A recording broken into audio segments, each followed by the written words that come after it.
नोंद पाठवण्यात आलेली आहे शिवसेनेतर्फे. त्याच्यावर जे एकनाथ शिंदेचे फोटो आहेत त्याच्यावर भगवी शाल त्यांनी परिधान केली असल्यामुळे संजय राऊत आणि अन्य ठाकरेतले अन्य नेते जे आहेत ते टीका करतायत की आता स्वतःला ते बाळासाहेब ठाकरे समजायला. एक पहिली गोष्ट अशी आहे की माननीय एकनाथ शिंदे साहेबांनी स्वतःच्या कामानं आणि कर्तृत्वानं महाराष्ट्रामध्ये स्वतःचं स्थान निर्माण केलेलं आहे, जे काही लोकांना घरातले असताना देखील करता आलं नाही.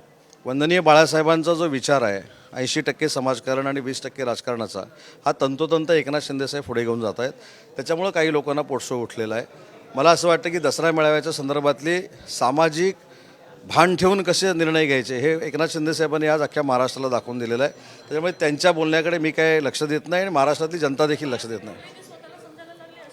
असं त्यांनी म्हणावं ना.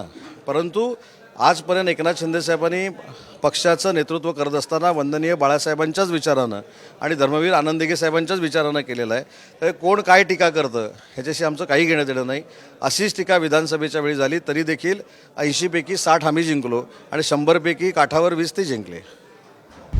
आता isakal.com आहे देशातील नंबर 1 ची मराठी न्यूज वेबसाईट. प्रत्येक अपडेटसाठी isakal.com ला नक्की भेट द्या.